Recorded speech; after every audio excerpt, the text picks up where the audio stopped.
Aditya sir, सबसे पहले आप हमें ये बताइए कि आपकी स्पेशलाइजेशन क्या है, आप होम बायर्स के अलावा और क्या क्या करते हैं? Corporate and commercial disputes law है, जहाँ पर आपके ट्रांजैक्शन या कमर्शियल इन्वॉल्वमेंट्स होती हैं, जहाँ पर वहाँ डिस्प्यूट्स होते हैं, छोटे 1-2 लाख रुपए से लेके 20-25 हजार करोड़ तक के डिस्प्यूट।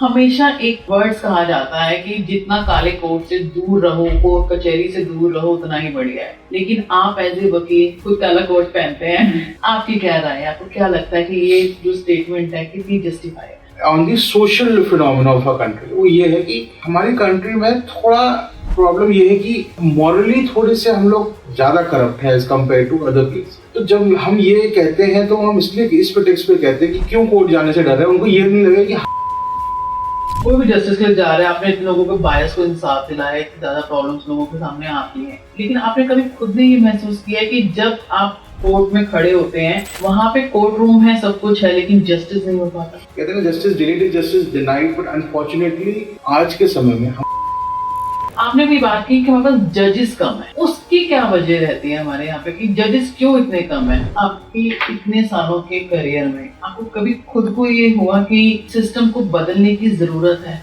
आई थिंक ये हर दिन होता है। तो इतने केसेस पेंडिंग होने की वजह, कम से कम 4-5 करोड़ केसेस, 5 करोड़ से ज्यादा केसेस जो है पेंडिंग चल रहे होते हैं, ये सिर्फ जजेस की कमी की वजह से है कि और भी अंदर प्रॉब्लम्स है?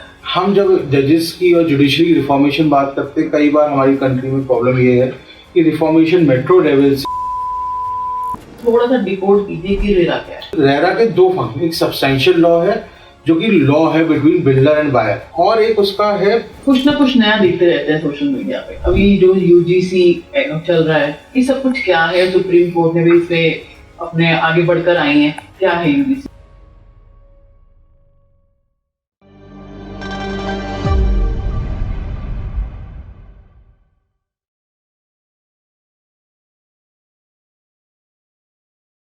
Hello sir. हेलो मैम, कैसे? बस बहुत बढ़िया, थैंक यू सर आपका यहाँ आने के लिए, हमारा इनविटेशन एक्सेप्ट करने के लिए। आदित्य सर, सबसे पहले आप हमें ये बताइए कि आपकी स्पेशलाइजेशन क्या है, आप होम बायर्स के अलावा और क्या क्या करते हैं? देखिए, जो होम बायर्स के जो मैटर है वो हम लोग शायद इंडिया में सबसे बड़ी लॉ फर्म है जो करते हैं। हमने आज तक 1 से 1.5 लाख होम बायर्स के मैटर्स किए हैं। बट अपार्ट फ्रॉम दैट, हम ideally speaking corporate and commercial disputes law है, जहाँ पर आपके ट्रांजैक्शन या कमर्शियल इन्वॉल्वमेंट्स होती हैं, जहाँ पर वहाँ डिस्प्यूट्स होते हैं, तो वो हम उनमें डील करते हैं, चाहे वो आपके छोटे 1-2 लाख रुपए से लेके 20-25 हजार करोड़ तक के डिस्प्यूट्स हैं, वो डील करते हैं। अब इसके थोड़ी एंसिलरी जो प्रैक्टिसेस हैं, जैसे व्हाइट कॉलर क्राइम्स हैं, आपकी इंसॉल्वेंसी डिस्प्यूट्स हैं, आपके क्या बोलते हैं रेगुलेटरी हैं, जिसमें आपका purchase and power purchase agreements होते हैं, तो हम ये वाले मैटर सबसे ज्यादा करते हैं। इसमें हम लोग इंटरनेशनल आर्बिट्रेशंस भी करते हैं। So we are a law firm with the, जहाँ पर जनरली हमारे पास कॉर्पोरेट्स और बड़े HNI अल्ट्रा HNI क्लाइंट्स आते हैं। जब उनकी ट्रांजैक्शंस में कोई गड़बड़ी हो जाती है, ट्रांजैक्शन मतलब not bank transaction but any type of commercial transaction, whether they are purchasing a house or they are purchasing a property or whether they are purchasing a company, या 2 कंपनियां, जैसे उन्होंने किसी एक कंपनी दूसरी कंपनी को पैसे दिए वो नहीं वापस आ रहे हैं, तो इन सब डिस्प्यूट्स में हम काम करते हैं। हमेशा एक वर्ड्स कहा जाता है कि जितना काले कोर्ट से दूर रहो, कोर्ट कचहरी से दूर रहो, उतना ही बढ़िया है। लेकिन आप एज ए वकील खुद काला कोट पहनते हैं, आपकी क्या राय है? आपको क्या लगता है कि ये जो स्टेटमेंट है कितनी जस्टिफाई है? देखिए, क्या ना, जो आप कहते हैं कोर्ट से दूर रहें या कोर्ट्स में ना जाएं, या जो इनोवेशन है, जो डर है, वो हमारा थोड़ा कॉलोनियल हैंगओवर है, जो हम ब्रिटिश कॉलोनी थे तब से वो उधर उन जनरेशन से पर्कुलेट डाउन करता हुआ है। एक पॉइंट ऑफ व्यू ये है। पहले मैं आपको हर 3-4 पॉइंट ऑफ व्यूज हैं इसके। तो पहला पॉइंट ऑफ व्यू है कि हमारा जो कॉलोनियल पास्ट है, हमें लगता था कि भाई गोरा साहब बैठा है और पूरी प्राइम जनरेशन, वहां हमें न्याय नहीं मिलेगा। एज कॉन्ट्री टू दैट, और जस्ट उसके विपरीत, ये आप कभी पंचायत सिस्टम के बारे में नहीं सुनेंगे। किसी ने नहीं कहा पंचायत जाने से हमें डर लगता है, कचहरी जाने से डर लगता है, सेम पुलिस पे जाने से डर लगता है, आर्मी पे जाने पे किसी को डर नहीं लगता है। वो क्योंकि हमें ये था कि जो कॉलोनियल रूलर्स थे वो कभी जस्टिस नहीं देंगे। तो वो एक जनरेशन से चलता हुआ आया है। तो एक तो फर्स्ट रीजन ये है कि लोगों को लगता है कि शायद ना मिले जस्टिस, और वो बड़े लोगों के लिए है और वो उनके लिए एक्सेसिबल नहीं है, और है भी थोड़ा ऐसा क्योंकि खर्चा होता है और थोड़ा कॉम्प्लिकेटेड सिस्टम है, एक आम आदमी के लिए डर है। दूसरा ये है, जैसे आप कहते हैं डॉक्टर पे ना जाए या पुलिस पे ना जाए, तो इसी तरह आपको लोग कहते हैं कि आप किसी भी कोई ऐसी एक्टिविटी में इंडल्ज ना करें जिसकी वजह से आपको कोर्ट जाना पड़े। तो दूसरा तो इस तरह का एक पॉइंट ऑफ व्यू है। तीसरा जो सबसे इंपॉर्टेंट पॉइंट ऑफ व्यू इस पर ज्यादा है कि क्या एक टाइम टेकिंग प्रोसेस है, हैरोइंग एक्सपीरियंस है, बहुत मेंटल स्ट्रेस होता है, और इंडिया में क्योंकि बहुत टाइम लगता है किसी भी जस्टिस डिलीवरी सिस्टम को, प्लस अगर आप इंडिविजुअल हैं तो आपने उसको अपने अकाउंट नहीं किया होता है उस खर्चे को। वेदर कॉर्पोरेट्स होते हैं, उनके अपने अकाउंट्स होते हैं, उनके लीगल बजटिंग होती है, तो उसको बजट करके चलते हैं वो, है ना। तो इसलिए एक उनके लिए बहुत ट्रबलसम होता है इंडिविजुअल्स के लिए। प्लस आपको हर बार कोर्ट जाना है, वकील को पेश कराना है। जब हम यहाँ दिल्ली में बैठे हुए या बॉम्बे में बैठे हुए हम ये बात करते हैं तो हम बहुत दिल्ली और बॉम्बे के पॉइंट ऑफ व्यू से बात करते हैं, बट जो छोटे शहर है उधर शायद लीगल हेल्प इतनी एप्ट नहीं है। वहां पर वकील साहब के पास पीछे जाना पड़ता है, फाइल निकलवानी पड़ती है, उनको खींच के ले जाना पड़ता है, चलिए हमारे मैटर में। तो ये जो सारे हैसल्स हैं, इसकी वजह से थोड़ा एप्रीहेंशन रहता है लोगों में, एक आम आदमी में, कि हम कोर्ट क्यों जाएं, और हमें शायद दूसरी तरह से हम इस चीज को सेटल कर लें।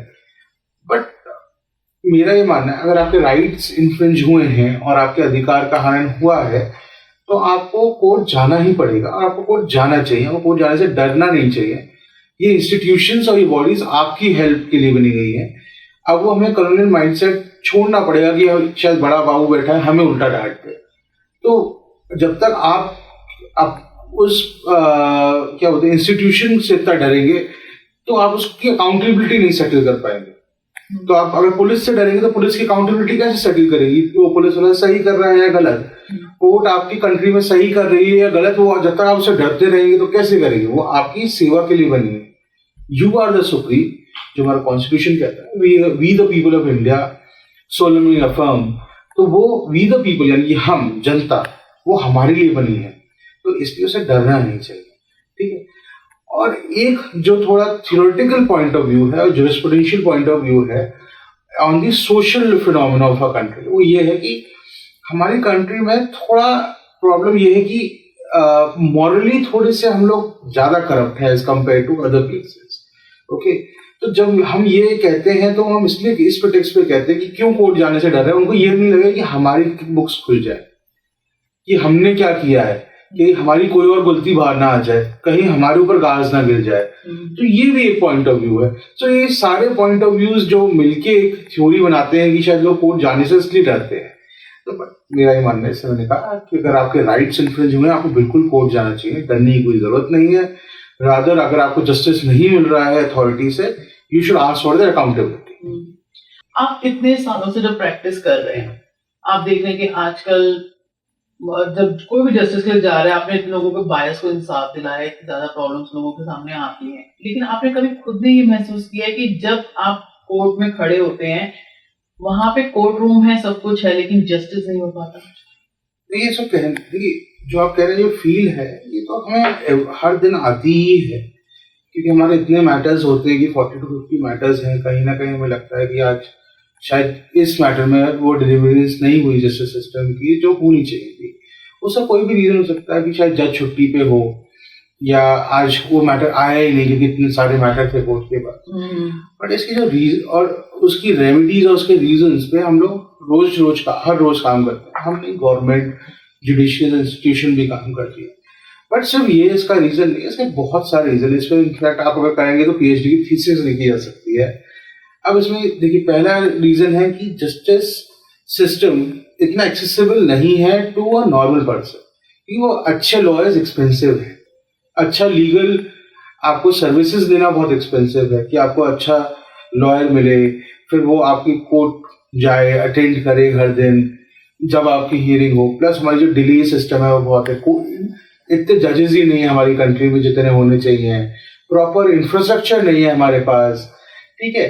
तो ये इन उसके बाद अगर इंफ्रास्ट्रक्चर है तो बहुत ज्यादा ह्यूमन एलिमेंट्स हैं कि आपके आज जज साहब छुट्टी पे हैं तो आपको जो डेट मिली वो क्योंकि इतना बर्डन है 4 या 5 महीने के बाद मिली, ऐसा नहीं कि आज छुट्टी पे तो आपका मैटर कल सुन लिया जाए। उसके बाद क्या होता है, कई जगह आर्बिट्रेरीनेस भी है, ह्यूमन आर्बिट्रेरीनेस। सपोज आप गए, आपने सुप्रीम कोर्ट में जो हमारी एडमिशन हियरिंग्स होती हैं बहुत फेमस भी है कि वो 30 सेकंड से लेके 2-4 मिनट ही चलती हैं। जज को नहीं समझ में आया, आपका बहुत अच्छा केस था, उसको नहीं समझ में आया। इट्स नॉट कि हाँ ये चेक्स हैं तो मैं सुन लूंगा, उसको नहीं समझ में आया, उसने डिसमिस कर दिया चाहे आपका अच्छा केस हो। तो ह्यूमन आर्बिट्रेरीनेस भी है, ठीक है। तो इन बेसिस पे हर रोज ऐसा लगता है कि हाँ शायद ऐसा है कि कानून है बट शायद जस्टिस नहीं डिलीवर हुआ। बट मेजॉरिटी ऑफ केसेस में जस्टिस डिलीवर होता है, चाहे वो डिले से हो। कहते हैं justice delayed is justice denied, but unfortunately आज के समय में हमारी कंट्री में जिस तरह का जुडिशियल इंफ्रास्ट्रक्चर है या जिस तरह की जुडिशियल मैन पावर है, अनफॉर्चुनेटली वो डिले हो गए। जहां पर हमें आपके 50 जजेस चाहिए on over 10 lakh population, I think hardly 20 या 19 या 20 जजेस हैं ऑन 10 लाख पॉपुलेशन। तो आप सोचिए आधे से भी कम आपकी स्ट्रेंथ है जितनी होनी चाहिए। तो वहां पर ऑब्वियसली उसका एक ट्रिकल डाउन इफेक्ट भी होगा, कंपाउंडिंग भी होगी और वो डिले होता रहेगा। प्लस इतनी बड़ी पॉपुलेशन है तो हम बहुत बड़ी लिटिजियस कंट्री भी हैं, है ना, जहां पर हमें और हमारे प्रोसीजर ड्रिवन भी है तो हमारा उसमें भी टाइम लग जाता है। हमें क्या हमारा जो शिफ्ट है ना वो अभी तक इतना मॉडर्नाइजेशन और progressive nature of the law की तरफ हुआ नहीं है। उसमें ये भी एक है कि अभी हम अपने जो क्या होता है टीथिंग प्रॉब्लम्स होती है कि सोसाइटी की, उसी से नहीं निकल पाए हैं। अभी भी हम caste based, religion based, linguist based discrimination पे लड़ रहे हैं, ऊंच नीच पे लड़ रहे हैं। तो ये जो बाकी चीजें तो हम बहुत बाद में उसमें रिफॉर्म्स ला पाएंगे, बट हाँ रिफॉर्म की जरूरत है और ये जुडिशरी को इंटरनली मानना पड़ेगा कि उसकी कमियां हैं और उस पर काम करना पड़ेगा। अभी आप ही निकालिए कि लॉ अगर कोई जस्टिस देना चाह रहा है तो एक आम आदमी नहीं ले पाता क्योंकि एक्सपेंसिव बहुत है। अच्छा जो एक्ट होता है यानी कि जिसपे आप कहेंगे हाँ ये ऐसा मुझे लीगल सर्विसेज चाहिए और इस तरह से आइडियल लीगल सर्विसेज होनी चाहिए, वो एक्सपेंसिव हैं। हर तरह की लीगल सर्विसेज हैं। अनफॉर्चुनेटली क्या है अभी हर तरह के लॉयर्स हैं, है ना, हर तरह के मैटर्स भी है कि 500 रुपए की डिस्प्यूट से लेके 5000 करोड़ तक का डिस्प्यूट है ना। तो हर जगह तो आप एक बड़ा लॉयर नहीं ले जा पाएंगे। बट प्रॉब्लम क्या है कि जो हमारी बार है वो वहां पर भी थोड़ी प्रॉब्लम्स है, वो भी हमें एक्नॉलेज करनी पड़ेगी। एक जिस टाइम हियरिंग होती है कोर्ट में, तो एक मिनिमम फीस कितनी होती है एडवोकेट की और मैक्सिमम कितनी होती है? मैम इसका कोई पैरामीटर नहीं है। देखिए आप सोचेंगे कि आप लोअर कोर्ट में हैं तो कई लोग बहुत हैंड टू माउथ प्रैक्टिस करते हैं, कई लोग प्रो बोनो करते हैं जिसमें कोई फीस नहीं है, कहीं में कोई 500 रुपए ले रहा है, कोई 1000 रुपए ले रहा है डिस्ट्रिक्ट कोर्ट में पर अपीयरेंस। सुप्रीम कोर्ट में हम जाते हैं तो उसमें 12 लाख रुपए पर हियरिंग है, 15-25 लाख हियरिंग है, 50 लाख हियरिंग है। हम जब इंटरनेशनल आर्बिट्रेशन करते हैं जो कि $multi million की हैं तो कई बार बहुत इंपॉर्टेंट आर्ग्यूमेंट होता है तो हमने वहां पर 2-2 करोड़ रुपए तक खर्च किए हुए हैं पर हियरिंग पे, है ना, क्योंकि उसमें इतने लॉयर्स चाहिए होते हैं, इतने एक्सपर्ट्स चाहिए होते हैं, वो पूरी दिन की प्रोसीडिंग्स हैं, तो आपका खर्चा आ जाता है ना। तो आप जो पूछ रहे हैं क्वेश्चन वो एक लेमन पॉइंट ऑफ व्यू से, यानी कि एक आम आदमी है उसके पॉइंट ऑफ व्यू। बट ऐसा नहीं कि आज सिर्फ आम आदमी लॉ एक्सेस करता है, कॉर्पोरेट्स भी करते हैं जहां बहुत बड़े बड़े डिस्प्यूट्स होते हैं। India as a country as a state भी करता है। जैसे अभी आपने देखा होगा केदार जाधव वाले केस में उन्होंने मिस्टर सालवी के दोनों नॉमिनल फीस लिया ₹1 का। कहीं जगह इन्वेस्टमेंट डिस्प्यूट्स भी होते हैं, जैसे हमारा फिलिप मॉरिस जो मार्लबोरो सिगरेट्स वाला था वो भी था, है ना। तो उधर भी हमारे उस तरह के डिस्प्यूट्स भी होते हैं, इंटरनेशनल डिस्प्यूट्स भी होते हैं, इंटरनेशनल कमर्शियल आर्बिट्रेशंस भी होती हैं। आपकी जो सड़कें बनती हैं इनके डिस्प्यूट्स होते हैं, आपकी जो पावर आती है, इलेक्ट्रिसिटी आती है, इनकी होती है। ये बहुत बड़े लेवल पे कमर्शियल डिस्प्यूट्स है, तो उसमें जो खर्चा आता है वो काफी ज्यादा आता है, ठीक है। बट एक आम आदमी जैसे आपने कहा कि इविक्शन, टेनेंट सूट हो गया, लैंड का हो गया, तो जो लोअर कोर्ट शुरू हो रहे हैं तो इसकी कोई रेंज नहीं है कि मिनिमम क्या है मैक्सिमम क्या है। बट एक आम आदमी के लिए भी सपोज अगर हम सुप्रीम कोर्ट के पैरामीटर से देखें तो अगर आपको सुप्रीम कोर्ट में कुछ फाइल करना है तो I don't think so below 1-1.5 lakh rupees आप उससे कम का आपको खर्चा आएगा। लॉ इंसाफ सब बहुत महंगा है। It's a service. अगर आप लीगल सर्विस दे रहे हैं, गवर्नमेंट फीस है कि गवर्नमेंट ने कोई फीस ऐसे एस्टैब्लिश नहीं कर रखी है। एक I think reference base her bar council की है, बट हर एक की एक्सपर्टीज के हिसाब से वो फीस लेते हैं, है ना। चाहे वो रिटायर्ड जजेस भी हों जिनको हम आर्बिट्रेटर अपॉइंट करते हैं, या सीनियर एडवोकेट्स हों, चाहे हमारी जैसी लॉ फर्म्स हों, या जो नॉर्मल लॉयर्स हों, अपने अपने कैलिबर, अपने स्टैंडिंग, अपनी नॉलेज के हिसाब से फी चार्जेबल है जी। इसके ऊपर कोई जैसे होता है ना कि गवर्नमेंट लगाती है कि स्कूल जो है, प्राइवेट स्कूल जो है, इतनी फीस हाइक नहीं करेंगे, मतलब ऐसा कहीं वकील के लिए नहीं बना हुआ, किसी के लिए नहीं बना हुआ है, किसी के लिए नहीं बना हुआ। वो आपका पब्लिक ट्रस्ट है, आप एजुकेशन प्रोवाइड कर रहे हैं, बट उसमें भी बहुत ज्यादा फीस जाती है। ऐसा नहीं कि कोई कैपिंग है।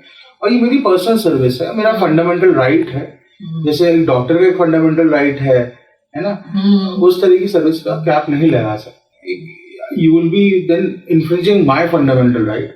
पर se I am not saying कि लॉयर्स शुड चार्ज, ऐसा नहीं कि सिर्फ लॉयर्स ज्यादा ही फीस करते हैं। अगर कोई जरूरतमंद है और किसी को बहुत जरूर आपको लीगल अच्छी हेल्प चाहिए, तो ये नहीं कि हम अच्छे वकील बहुत प्रो बोनो केस करते हैं साल में, उसमें वो फीस चार्ज नहीं करते हैं, पर वो जेन्युइन होना चाहिए। बट अगर हर कोई एक्सपेक्ट करेगा कि हम हर कोई केस वो फ्री में किया जाए, तो वो नहीं हो पाता है, नहीं पॉसिबल है ना। तो इसलिए वो कब देखते हैं, हम लोग भी जज करते हैं कि हाँ कोई जरूरतमंद है तो उससे फीस नहीं लेते। देखो एक नॉर्मल सी बात है ना कि हम जब पढ़ रहे हैं तो हमारी एजुकेशन इतनी एक्सपेंसिव है। सबसे पहले राइट जो हमारा फंडामेंटल राइट है, राइट टू एजुकेट, वही सबसे पहले एक्सपेंसिव पड़ जाता है। आपने भी बात की कि हमारे पास जजेस कम है, उसकी क्या वजह रहती है हमारे यहाँ पे कि जजेस क्यों इतने कम है? देखिए, ये तो टसल है बिटवीन जुडिशरी एंड लेजिस्लेचर, यानी कि गवर्नमेंट और इनकी। और ये रूल्स गवर्नमेंट को बनाना पड़ेंगे कि आप जजेस ज्यादा अपॉइंट करें और इंफ्रास्ट्रक्चर प्रोवाइड करें। अगर आप जजेस सिर्फ अपॉइंट कर देंगे, कोर्ट रूम्स नहीं होंगे। ऐसा है कई डिस्ट्रिक्ट्स में कि जजेस बहुत छोटे कोर्ट रूम से ऑपरेट कर रहे हैं, है ना। तो आपको जजेस नहीं मिलेंगे, है ना। आप जजेस को अपॉइंट भी कर देंगे, बैठाएंगे कहाँ। प्लस हमें क्या है, आज के टाइम में इतना टेक्नोलॉजिकल एडवांसमेंट हो चुका है कि आपको टेक्नोलॉजी बेस्ड इंफ्रास्ट्रक्चर भी बढ़ाना पड़ेगा। But I don't think so, जैसे मैंने कहा कि उस पर गवर्नमेंट और इनफैक्ट पब्लिक इतना ध्यान देंगे। जब तक हम अपनी जो टीथिंग प्रॉब्लम्स जो मैंने आपको बताया, पहले तो रोटी कपड़ा मकान था, आज के टाइम में I think it has turn down to the religion part और कास्ट बेस्ड डिस्क्रिमिनेशन, और इससे भी चल रहा है। जब तक हम इस चीज से हटके अपनी बेसिक नीड्स और ह्यूमन राइट्स की तरफ नहीं मांग करेंगे गवर्नमेंट से, आप गवर्नमेंट की अकाउंटेबिलिटी नहीं निर्धारित करेंगे, तो आपको ये सब सफर करना पड़ेगा। आज भी अगर आप हम गवर्नमेंट जब बोलती है तो आप क्या मांगते हैं उनसे? नौकरी मांगते हैं। वो इतना इम्पोर्टेंट रहा नहीं, क्योंकि आज के टाइम में अगर आप आज भी in fact very sad state of affairs अगर हम देखें, आप आज भी मंदिर मस्जिद और इस चीजों पे इलेक्शन लड़े जाएंगे, तो the accountability of the government on basic needs, यानी सड़क, education, court infrastructure, justice system कहाँ से आएगी? क्योंकि आप ये पूछ ही नहीं रहे हैं। सो आई थिंक ये हमारी एक सोसाइटल की तरफ से एक फ्लॉ है जो हमें ओवरकम करना है। आपकी इतने सालों के करियर में आपको कभी खुद को ये हुआ कि सिस्टम को बदलने की जरूरत है? आई थिंक ये हर दिन होता है। हर दिन होता है। हर दिन होता है। कभी इनिशिएट, जैसे होता है ना कि हर एक किसी की कम्युनिटी बनी होती है, जैसे एडवोकेट हैं आप, वकीलों की भी कम्युनिटी बनती है, बार काउंसिल है, तो कभी यहाँ से इकट्ठा नहीं हुआ कि आप वकील दूसरे लोगों के लिए तो इंसाफ ले रहे हैं, कर रहे हैं, उनके लिए लड़ रहे हैं, कि कभी आप लोगों को नहीं लगा कि हमें यहाँ पे अपने लिए भी आगे बढ़ के बोलना चाहिए? कभी नहीं, हम बोलते हैं, ऐसा नहीं है। और कम्युनिटी काम करती है, रिफॉर्म्स करती है, बट हम सिर्फ आवाज उठा सकते हैं, हम प्रपोजल्स दे सकते हैं, और lawyers as a whole proposal देते भी हैं, but implementation has to come from the government.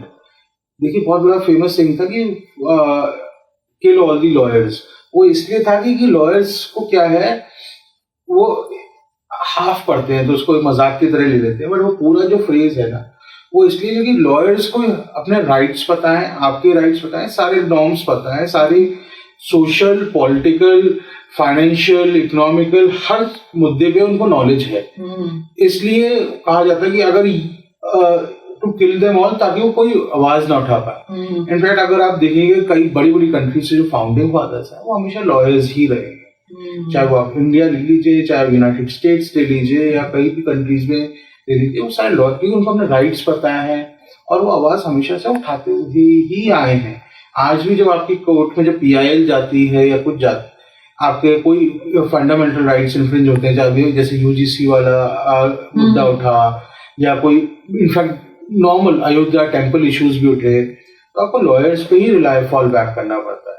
तो लॉ एज ए कम्युनिटी हमेशा आगे रही है किसी भी इशू को उठाने के लिए और हमेशा उठाती हुई आई है, बट प्रॉब्लम है implementation by the government, implementation by the जजेस एंड पब्लिक का वो रवैया जिसपे वो अकाउंटेबिलिटी मांगे। जब तक ये मिसिंग रहेगा तब तक आप उस चीज को पूरा चेंज नहीं कर पाएंगे, है ना। और दूसरे पब्लिक को का ये जो है ना कि गॉड सिंड्रोम है कि हर एक जज को या हर एक जुडिशरी को आप भगवान मान, they are also public servants for you, तब अकाउंटेबिलिटी मांगी कि क्यों नहीं हो रहा है ना। तो वो छोड़ना पड़ेगा, तब जाके हमारा पूरा सिस्टम सॉल्व होगा।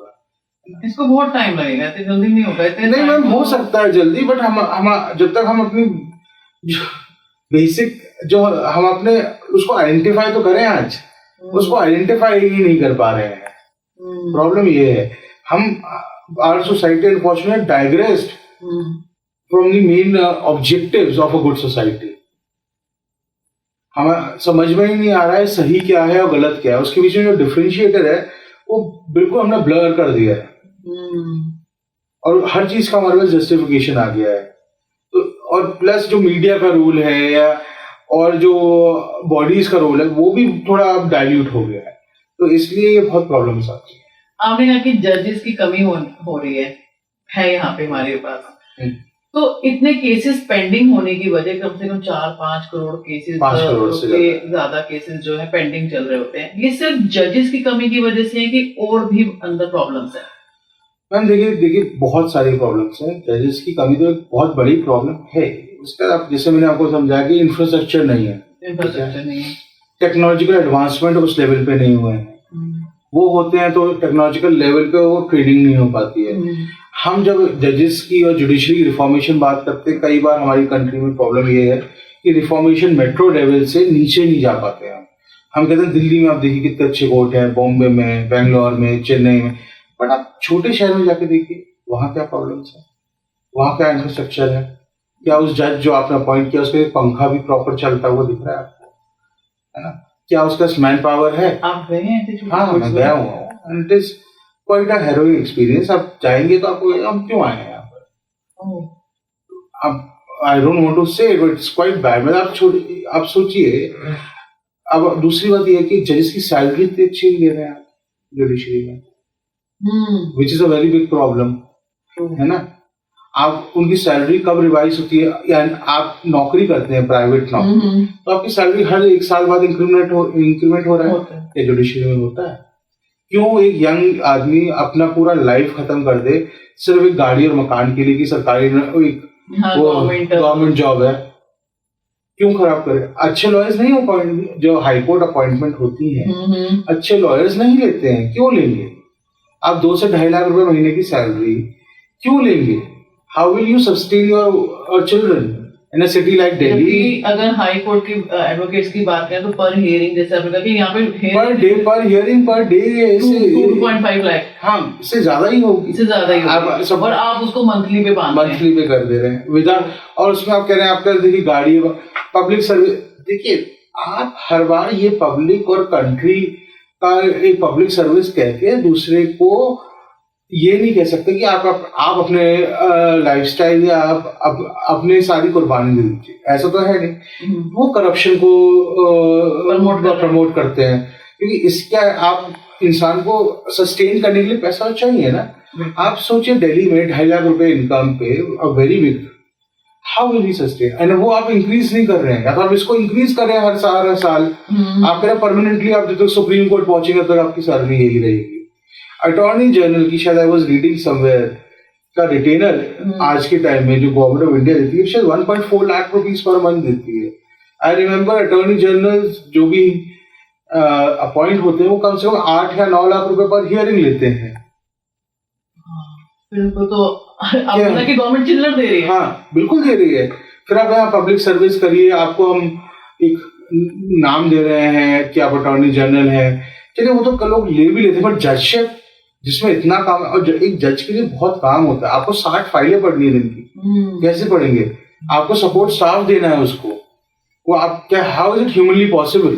उसके बाद आप देखेंगे छोटा यंग बच्चा जो लॉ करके आया है, अब तो 3 साल हो गया, उसको आपने जज बना दिया, वो एक छोटे डिस्ट्रिक्ट में गया, उसको मैन पावर चाहिए, वो मैन पावर अवेलेबल नहीं, कोर्ट मास्टर चाहिए, एलमद चाहिए, उसको अपना एक क्वार्टर चाहिए जहाँ रहेगा वो, ये सब चीजें प्रोवाइड कर नहीं पाते हैं। फिर आप कहते हैं जजेस काम नहीं कर रहे, ये भी अब प्रॉब्लम है। सिर्फ जजेस को जाके ब्लेम कर देना गलत है। आपको रिफॉर्मेशन एक बहुत बड़े लेवल पे लाना पड़ेगा, तभी ये पॉसिबल है ना। और आपको हमेशा हर चीज में हमें नेशनलिज्म छोड़नी पड़ेगा। नहीं, you have to do it for the country, then everybody has to do it for the country. Why only that young man, or why only judiciary, or why only the lawyers have to do it? The entire society has to work for it. है ना? ऐसा तो नहीं कि आप जाएंगे और आपको जो आपको सामान 10 रुपए का मिल रहा है वो जज को 4 रुपए में मिल जाएगा। बिल्कुल नहीं बात है। 4-5 रुपए में आज के टाइम पे आप मतलब कि अब जनरली अब मॉर्निंग में अगर डे की शुरुआत करते तो आपका 1000 रुपीज तो गया ही गया, और आप एक सिर्फ कुएं का मेंढक बना रहे हैं ना जज को। नहीं, कुएं का मेंढक नहीं, आप सोचिए जो सीईओज हैं, इतना इंपॉर्टेंट फंक्शन है, कॉन्स्टिट्यूशनल फंक्शन है, जो आपके सीईओज हैं, सीएफओज हैं किसी बड़ी कंपनी में, वो इस सैलरी पे काम करेंगे क्या? मुश्किल है ना। आप और जैसे ये हमारी मेट्रो सिटीज है, जो ये हमारी मेट्रो सिटीज है, यहाँ तो बिल्कुल भी आपका सर्वाइवल ही नहीं हो सकता इस नहीं हो सकता।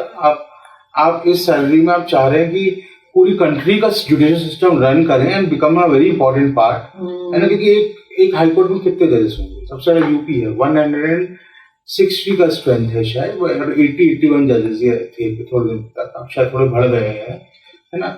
आप सोचिए एक पूरी यूपी स्टेट में 160 पीपल रनिंग दी हाई कोर्ट जुडिशरी, और इसमें केसेस कितने होंगे? आप सोचिए, हम 5 करोड़ केसेस पेंडिंग की बात कर रहे हैं, तो जजेस हर दिन एक जज के सामने 50 से 60 केसेस लगते हैं। तो जज के लिए तो कितना मुश्किल है। जज के लिए तो है ही मुश्किल, it is very difficult, and आपको थोड़ी सराहना करनी पड़ेगी। बहुत मुश्किल है जज बनना, बहुत मुश्किल है, बहुत। आपको रोज पढ़ने, आपकी सोशल लाइफ जीरो हो जाती है, बिकॉज आप किसी से मिल नहीं सकते हैं, है ना। आपको वही जजेस से इंटरेक्ट करना है, आपको एक अपना कंडक्ट एक अलग तरीके से रखना पड़ेगा। एज ए लॉयर हम लोगों का हमारी एक लाइफस्टाइल होती है, या हमारा एक सोशल सर्कल होता है, वो भी छोड़ना पड़ता है। बहुत सैक्रिफाइसेस है। ट्रू, बहुत सैक्रिफाइसेस है। हम लोग दूर से कह तो देते हैं कि काले कोट से दूर रहो, लेकिन कितना प्रॉब्लमैटिक है वो। जब कोई अंदर जाता है तभी उसको चीज के प्लस और माइनस मालूम चलते हैं। आप सोचिए 10 बजे या 10:30 बजे वो जज आके आपका बैठेंगे, 3 घंटे एक ही चेयर पे सबको सुनना, है ना। कम सुन नहीं सकते, अगर मैंने आपको कम सुना कहेंगे शायद आपने मेरी सुनवाई नहीं करी। तो ऐसा भी नहीं कि बिना सुने मैं किसी को भगा दूं। तो हाउ इज इट पॉसिबल कि मैं 60 केसेस सुन पाऊंगा? 10 साढ़े 10 से 1 बजे तक बैठना है, फिर 2 से मुझे 4 या 5 बजे तक बैठना है ना। कैसे सुन लेंगे 60 केसेस? प्लस मेरे को अगले दिन की केसेस भी प्रिपेयर करने हैं, जजमेंट जो मैंने अभी डिक्लेयर सुना है उसको भी देना है। उसका थोड़ी हमारी और भी ड्यूटीज होती हैं जजेस की, जैसे आपको किसी फंक्शन में जाना है, कहीं यूनिवर्सिटी में स्पीच देनी है, कहीं लेक्चर डिलीवर करना है। How will you do it? So it's a difficult task. तो सीधा आता है कि पूरी जुडिशरी सिस्टम को इम्प्रूव करने की जरूरत है, पूरी इंफ्रास्ट्रक्चर वाइज, सैलरी वाइज। आपको आज के टाइम में टेक्नोलॉजिकल एडवांसमेंट लाने पड़ेंगे। दिल्ली में तब भी चलिए आपकी फाइल्स डिजिटल हो गई है, बट लोअर कोर्ट में थोड़ी डिजिटल हुई है, वहां तो अभी भी प्रॉब्लम है। वहां पर आपने कितना असिस्टिंग स्टाफ दे रखा है जज को, वो भी एक इशू है। आप जजेस को असिस्टिंग स्टाफ दीजिए प्रॉपर, ताकि कम से कम जब वो आए तो ऐसे सुप्रीम कोर्ट और हाई कोर्ट में तब भी है, बट आज भी मैं उसको एडिक्वेट नहीं मानता हूँ, है ना। वो पूरा इससे काम नहीं चलेगा। एक जो लॉयर होते हैं, जैसे लॉ फर्म्स हैं, जैसे हमारी लॉ फर्म में 50 लॉयर्स हैं, अगर एक नॉर्मल सीनियर लॉयर होता है तब भी उसका 10 या 15 लॉयर इसका स्टाफ होता है, ताकि वो उसको असिस्ट करते हैं, है ना। जबकि वो सिर्फ 4 दिन में 10 या 15 मैटर कर रहे हैं, यहाँ पर एक जज 60 मैटर कर रहा है, उसके पास 2 का स्टाफ है to assist him on to lead a file. काफी ज्यादा प्रॉब्लम्स है। आपने ये बताया कि जैसे एक नॉर्मल पर्सन जो है, आजकल वैसे भी जो है मेट्रो सिटीज में प्रॉपर्टी बहुत बूम कर रही है। जब प्रॉपर्टी हम बायर्स के लिए जाते हैं तो प्रॉपर्टी की इतने ज्यादा करप्शंस मालूम चलते हैं कि कितने करप्शंस हो गए हैं। ये आज के टाइम पे है, जबकि कहते हैं कि रेरा बन गया है। सबसे पहले थोड़ा सा डिकोड कीजिए कि रेरा क्या है। देखिए रेरा क्या है, बहुत अनरेगुलेटेड इंडस्ट्री थी और बहुत ही डिसेंट्रलाइज्ड लॉज थे। हर स्टेट का अपना एक लॉ था, क्योंकि लैंड एक स्टेट सब्जेक्ट है। कॉन्स्टिट्यूशन में 3 लिस्ट हैं, स्टेट, सेंटर एंड कॉन्करेंट। तो ये स्टेट लिस्ट में आता है, जैसे एक्साइज ड्यूटी वगैरह। तो ये स्टेट का सब्जेक्ट था, स्टेट उसको गवर्न करती है। तो अब वो लॉ स्टेट्स ने बना रखे थे, बट यूनिफॉर्म लेवल पे कोई लॉज नहीं थे और वो उनका इम्प्लीमेंटेशन 0 था। इंडिया में सबसे बड़ी हमारी प्रॉब्लम है, हमारे लॉज हर चीज के हैं। आप आल्पिन से लेके एरोप्लेन तक का लॉ है हमारे पास, सब चीजों को कवर करता हुआ, बट ऑन ग्राउंड उसमें इम्प्लीमेंटेशन जो है ना वो बहुत नेग्लिजिबल हो रही है। वही सबसे ज्यादा प्रॉब्लमैटिक है। तो वो नहीं थी, है ना। वो एक ही रिकॉर्ड था उनके पास कि जो स्पेशल रिकॉर्ड था वो था कंज्यूमर प्रोटेक्शन एक्ट के अंदर, जो अभी भी है। पर वो रिकॉर्ड था, बट एक स्ट्रक्चर लॉ की अभी भी कमी थी। तो उसको बनाने के लिए रेरा आया 2016 में। उसने क्या किया कि जो रिलेशनशिप था पहले डिफाइन किया कि अलॉटी कौन होगा, यानी होम बायर कौन होगा, डेवलपर कौन होगा, किस तरह से पैसा आएगा, किस तरह से पैसा सिर्फ प्रोजेक्ट में यूज होगा, कितना यूज होगा, एस्क्रो अकाउंट बनेंगे, सारी चीजों को define, rules and regulations define किए, relationship between the 2 parties define करी। तो इसलिए रेरा महत्वपूर्ण था। उसके बाद उसने एक बॉडी बनाई जो कि डिस्प्यूट एडजुडिकेशन बॉडी, जिसको रेरा कहा जाता है, उसको भी रेरा ही कहते हैं।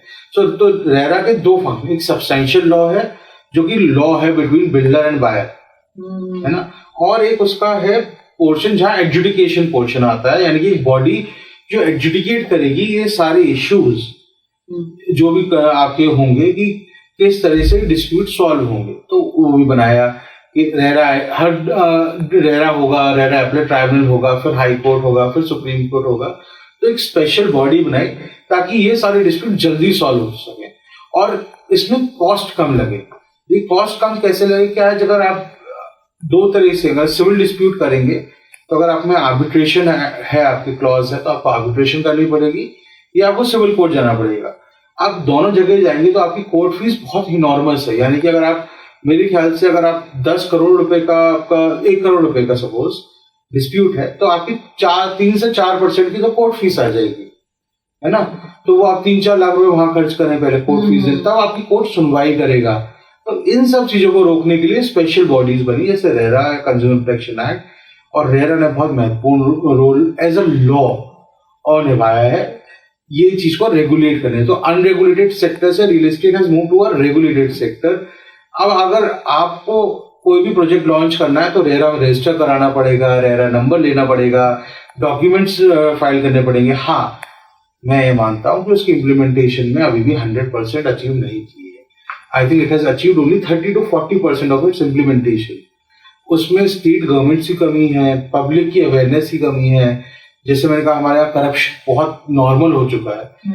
वो जब तक हम हटाएंगे नहीं तब तक कुछ भी सॉल्व नहीं होगा, है ना। क्योंकि आज भी बिल्डर को कैसे तवज्जो मिलती है कि वो कैश ट्रांजैक्शन आप करते हैं, तो वो एक प्रॉब्लमेटिक अफेयर है, ठीक है। तो RERA is there, but I think in last 10 years it has only achieved 30 to 40% of what it intended to achieve. It is there, बहुत कुछ अचीव करना भी बाकी है। कब आई रेरा? 2016 में फर्क पड़ा? हाँ, काफी फर्क पड़ा है, जैसे मैंने बताया ना। जो इम्प्रूवमेंट है वो 30 to 40% हुआ है, प्लस लोगों में अवेयरनेस आई है। इंडिया में लोगों को लॉ की अवेयरनेस नहीं है।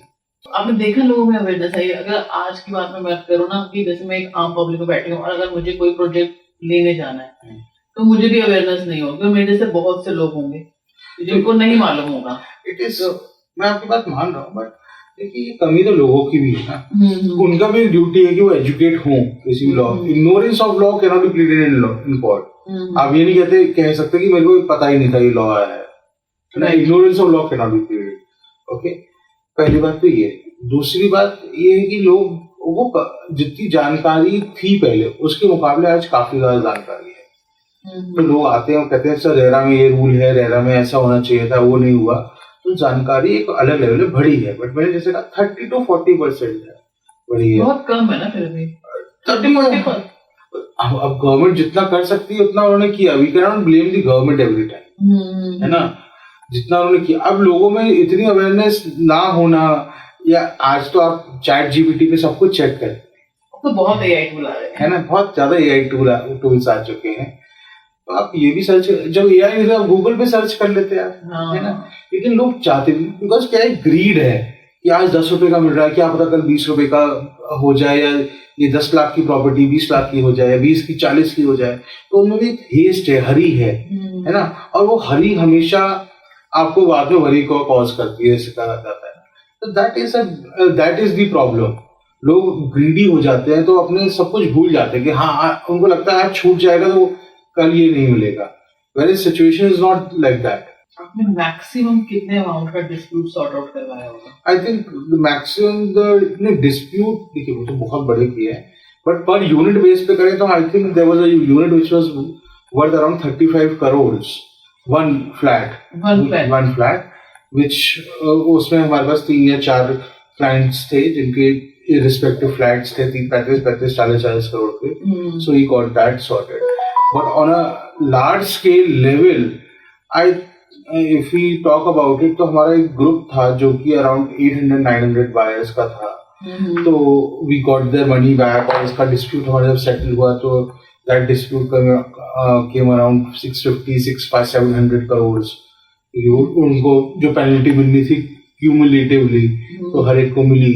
तो बहुत वेरी, बट मैंने ऐसा कोई, आपने पहली बार पूछा तो मैंने सोचा, जब आपने पूछा आई थिंक इससे बड़े रहे होंगे, है ना। बट ये तो होम बाय डिस्प्यूट है, but we have dealt with disputes which have gone to 20,000-30,000 crores also। इतने बड़े डिस्प्यूट्स हो रहे हैं अभी रेरा के आने के बाद। नहीं, not RERA, this is not RERA, but other disputes रहते हैं। जैसे अभी क्या है कि जब रेरा अप्रूव किया गया तो आजकल जो है मेट्रो सिटीज में ये मल्टी स्टोरी फ्लैट्स बन रहे हैं। पहले तो होता था कि पहले सबको होता कि चाहा कि हमारी लैंड अपनी हो, लैंड में बना हो, लेकिन आजकल क्योंकि हर कोई चाहता है उनकी फैसिलिटी ज्यादा हो, वो इस तरफ मूव ऑन कर रहे हैं। कॉस्ट भी है ना लैंड की, हाँ, लैंड कॉस्टिंग भी होगी, उसको मल्टी स्टोरी बना लिया। लेकिन जो छोटे फ्लोर्स बनते हैं आजकल बन रहे हैं, हर जगह भी बन रहे हैं, तो क्या वो भी रेरा के अंदर आ जाते हैं? नहीं, 12 units, I think her state के अपने अपने रेगुलेशंस हैं, पर जितना मुझे याद है हम दिल्ली एनसीआर की बात करें तो शायद 500 स्क्वायर यार्ड्स या 12 यूनिट अगर एक उसमें होंगे बिल्डिंग में, तभी आप उसको रेरा के लिए रजिस्टर कर पाएंगे। उससे नीचे वाले रेरा में रजिस्टर्ड नहीं होते हैं। तो जो बिल्डर फ्लोर्स हैं जिसमें 3 या 4 फ्लैट बन रहे हैं वो रेरा में नहीं आते हैं, है ना। तो उनके लिए कोई रूल रेगुलेशन है? रूल्स रेगुलेशंस हैं, हर रूल्स रेगुलेशन हमारे पास हर चीज के हैं, बट वो रेरा के अंदर नहीं आते हैं। उनके अपने एमसीडी के रूल्स हैं, उनके अपने डीडीए में आता है, डीडी के रूल्स होंगे, उनके एनवायरमेंटल रूल नॉर्म्स हैं, सब है, ऑल आर देयर, बट वो रेरा के अंदर नहीं है। अब जैसे ओवरऑल हम एक बिल्डर फ्लोर की बात करते हैं, कहते हैं कि 4 फ्लोर्स अलाउड होते हैं दिल्ली, अगर हम साउथ दिल्ली में जाए वहाँ पे जाकर बिल्डर फ्लोर्स बन रहे हैं, हर जगह बन रहे हैं। लेकिन जब हम बिल्डर्स के पास जाते हैं तो वो क्या करते हैं, UG+3 करके या UG+1 करके ऐसे फ्लोर बनाते हैं, टोटल 5 फ्लोर हो जाते हैं। तो वो कितने प्रूव? नहीं बना सकते हैं। आपने जो देखी है वो लाल डोरा वाली बात कर रहे हैं। नहीं, मैंने नॉर्मली भी देखी है। नॉर्मली नहीं बना सकते हैं, आपको बिल्डिंग अप्रूव नहीं हुआ, आप प्लान देखिए।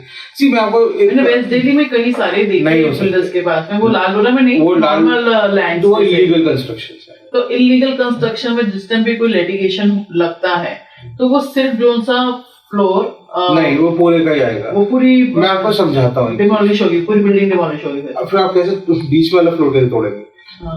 आप मेरी बात समझिए, क्या है, हमें हमारी कंट्री में लोगों को लॉ की जानकारी नहीं, राइट, बहुत लेवल पे इग्नोरेंस है, और वो छोटे छोटे वो स्टेप्स नहीं लेना चाहते हैं, जरूरी है। आपको अगर कोई घर ले रहे हैं तो ड्यू डिलिजेंस करने के लिए आप कोई भी लॉयर तहसील पे चले जाइए, वो जितने जो एक्सपेंसिव नहीं होते, वो आपको लैंड की पूरी ड्यू डिलिजेंस करके दे देंगे। आप वो करवाना नहीं चाहते, उसमें 10 या 11 हजार रुपए खर्च है ना, बहुत छोटा नॉमिनल अमाउंट है एज कम्पेयर टू 2 और 3 करोड़ रुपीज जो पूरे घर पे स्पेंड करता है। अगर आपकी रेगुलेटेड लैंड है, प्रॉपर लैंड है, एक छोटा सा है, आप उस पर 2 लाख 3 लाख का लोन ले लीजिए। बैंक लोन देने से पहले सारी ड्यू डिलिजेंस करके देखिए। अगर बैंक लोन डिस्बर्स नहीं कर रही है, it means there is some problem, especially on builder floors. If you talk about multiple societies, then RERA पे सारी इंफॉर्मेशन अवेलेबल है, कब लॉन्च हुआ था, कौन से प्रमोटर हैं, कितना सैंक्शन प्लान है, वो आप पढ़ लीजिए. But the problem is you will have to do some effort. Government ने जितना एफर्ट करना था वो कर चुकी है, बट गवर्नमेंट आपके डोर पे आके नॉक करेगी नहीं कि आप लैंड ले रहे हैं सर, आप प्लीज ये देखिए, ऐसा नहीं होगा. आपको खुद करना पड़ेगा या किसी एक्सपर्ट को हायर करना पड़ेगा.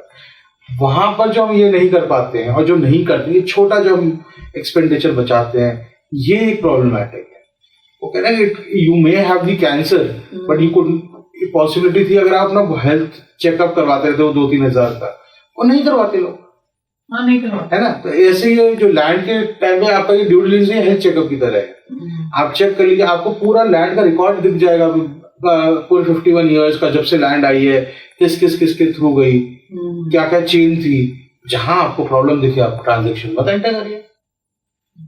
तो आपके सेफगार्ड के लिए सब लॉज रेगुलेशंस हैं, बट क्या है हमारी जनता खुद ही उसको फाउलेट भी करती है, उसमें इन्वॉल्व भी नहीं चाहती. उसमें आप ब्लैक का ट्रांजेक्शन करेंगे तो how will you prove it. RERA जो है ये सिर्फ इंडिया में ही है कि वर्ल्ड वाइड है? नहीं, हर कंट्री के अपने रूल्स एंड रेगुलेशंस है. अपने सेक्टर पे जितने भी इनकी बॉडीज हैं वो है. इनफैक्ट दुबई से हमने काफी इंस्पिरेशन ली है रेरा की. उनका जो लॉ है सिंगापुर से ली है. इनफैक्ट कई जगह से सिंगापुर में तो जो लॉज हैं वो बहुत स्ट्रिंजेंट है और वो अपने आप ही गवर्न होते रहते हैं. उसमें आपको रेरा से कोर्ट भी नहीं जाना पड़ता है ना. और कोई डिस्प्यूट होता है वो 4 या 5 दिन में, मैक्सिमम 14 या 15 दिन में वो आपका सॉल्व भी हो जाता है. अनलाइक हियर जहाँ पर आपको आज भी 1 से 1.5 साल लग रहा है बेयर मिनिमम. और वहाँ पर इंडस्ट्री उसको प्रेशराइज करके उनको इम्प्लीमेंटेशन कराती है. ऐसी बॉडी ऑफ बिल्डर्स हैं वो उसको इम्प्लीमेंट कराते हैं कि आपको करना ही पड़ेगा, और खुद से भी इम्प्लीमेंट होते हैं. लेकिन प्रॉब्लम क्या है, हमारे यहाँ लॉज की इतने केसेस क्यों हो रहे हैं? रेरा रूल है ना, उसमें लिखा है कि आपका प्रोजेक्ट अगर डिले हुआ तो आपको इतनी पेनल्टी देनी है. लॉ बन गया तो आपको देनी है. उसमें हाँ या ना कोई प्रॉब्लम तो नहीं है, बट जो बिल्डर है वो देना नहीं चाहता, इसलिए कोर्ट जाना पड़ता है. तो ये जो नहीं देना चाहता, दिस इज अ प्रॉब्लम. क्यों नहीं देना चाहते आप? या ऑन टाइम करो, या ऑन टाइम कीजिए. आप क्यों नहीं देना चाहते? बायर को कहा गया कि आप टाइम पे पेमेंट करिए वरना आप पे पेनल्टी लगे. वो पेमेंट फॉरवर्ड करते हैं कई बार. क्यों करते हैं? फिर अगर वो बिल्डर डिस्प्यूट लगाता है फिर वो आप कोर्ट जाते हैं. तो प्रॉब्लम ये है कि लॉज हैं, लॉज का ऑटोमेटिक इम्प्लीमेंटेशन कोई नहीं करना चाहता. बट ये है कि हाँ उसको डंडे से इम्प्लीमेंटेशन करोगे तो मैं कर दूंगा, है ना. बहुत. और ये हमारा सर इधर नहीं है, हर लेवल पे हमारे छोटे लॉज जो फॉलो नहीं होते हमारी कंट्री में, ये सबसे बड़ी प्रॉब्लम है. जो आपको बोला गया रेड लाइट पे रोकिए तो रुकिए. ये नहीं कि अब जब तक मैं आप पे फाइन नहीं लगाऊंगा आप नहीं रुकेंगे. क्यों नहीं रुकते? अब यही इंसान जब बाहर जाता है, विदेश जाता है, तो बड़ी शराफत से रुक जाता है. वो तो 0% से पहले रुक जाते हैं. हाँ, क्यों रुक जाते हैं? आप सोचिए ना. रूल्स स्ट्रॉन्ग है. नहीं, रूल्स तो यहाँ भी स्ट्रॉन्ग है. प्रॉब्लम नहीं मैम, सोसाइटी उसको एनफोर्स करती है. हमारी सोसाइटी एनफोर्स नहीं करती. मेरा वो क्या, हमारी सोसाइटी मॉरली करप्ट सोसाइटी है ना. Unfortunately it has become more corrupt with time, है ना. जो आप अभी छोटी सोचेंगे, एक जो यंग इंसान अभी गाड़ी में डूब के मर गया, है ना, या अभी कल परसों एक इंसान जो बाइक पे आता वो गड्ढे में गिर के मर गया, इतना यंग पर्सन. तो जब सोसाइटी खुद अपनी अकाउंटेबिलिटी नहीं लेगी, आपको नहीं दिख रहा कि गड्ढा है, आप नहीं बोल सकते गवर्नमेंट को कि प्लीज इसको कवर कीजिए. जो पानी भरा हुआ था वो लोगों को नहीं दिख रहा था. लेकिन नहीं, क्योंकि हमें फर्क नहीं पड़ता जब तक हम पे कोई प्रॉब्लम ना है. लेकिन सुनवाई भी नहीं होती. नहीं होती है. अभी जनरली बता रही हूँ कि हमने एक जगह रोड है जहाँ पे हमने रोड के लिए कंप्लेंट डाली कि रोड बन गई है यहाँ पे, उस बाकी एरिया की बन चुकी है रोड, उधर की नहीं बनी थी रोड. आ गया कि ये तो डीडीए पे, वो लालडोरा में था लेकिन उसने बोल दिया कि नहीं जी तो डीडीए पे है, अब डीडीए इसको जो है टेक ओवर करेगी तब बनेगी लैंड. तो इधर से वो शिफ्ट करते रहते हैं. वो इसलिए करते रहते हैं क्योंकि सोसाइटी एज ए होल ने उसको नॉर्म बना दिया है, एक्सेप्टेबल नॉर्म बना दिया है. देखिए हमें एज अ कंट्री बहुत चेंज रिफॉर्म लाने पड़ेंगे अपने आप में, है ना. तभी ये सब चेंजेस होंगे। जब आप अकेले गए, आपने कंप्लीट एज ए कम्युनिटी पूरा जाते हैं या कुछ आप उस पर करते तो बिल्कुल चेंजेस आते हैं। लेकिन क्या बात तो यहाँ पे ये आगे की लॉ मतलब कि हमारी जुडिशरी से ज्यादा एक्टिव हमारी सोशल मीडिया हो गई है कि इकट्ठे ग्रुप में जाओ, मीडियाज में डालो तो एक्शन में आ जाते हैं। नहीं, आपकी बात सही है और वो होना भी यही चाहिए था। कोर्ट्स लास्ट में जाना चाहिए, आपको हर चीज के लिए कोर्ट नहीं जाना चाहिए। अगर आप सोशल लेवल पे सब कुछ सॉल्व कर लेंगे तो आपको कोर्ट्स नहीं जाने पड़ेगा, तभी आपके ये और लॉ भी यही कहता है ना, हर चीज के लिए आप कोर्ट थोड़ी जाएंगे। सड़क बननी है तो बननी है, क्यों नहीं बनी है इसके लिए कोर्ट नहीं जाना चाहिए मेरे को। बिल्कुल, ये तो ऑटोमेटिकली बननी चाहिए। जो लॉ है कि मेरे को किसी ने घर टाइम पे नहीं बनाया, पेनल्टी मिलनी चाहिए, मेरे को कोर्ट क्यों जाना पड़ेगा, है ना। अगर आप शादी में या मैट्रिमोनियल मैटर्स में दहेज वाली प्रथा बंद होनी चाहिए, नहीं होनी चाहिए, कोई गवर्नमेंट को बताने वाली बात होनी चाहिए, बिल्कुल ठीक है ना। तो जब आप तो यही प्रॉब्लम है, हर चीज के लिए आदमी कहते हैं जब तक दूसरा या हायर बॉडी नहीं बोलेगी मेरे को रोकने के लिए, मैं नहीं रोकूंगा एंड आई हर तरह अपनी कन्वीनियंस को सूट करता रहूंगा, है ना। तो वहां प्रॉब्लम है ना। So, अब हर चीज पे जुडिशरी क्या गियर्स हैं सोसाइटी के, एक गियर मूव करता है तो दूसरा फिर तीसरा। द प्रॉब्लम इज कि judiciary is the last gear, it should move only at the towards the and, but what people think is कि जब वो रिवर्स इंजीनियर करके पहले वो मूव करे तो वो हम सबसे छोटा गियर मूव करेंगे।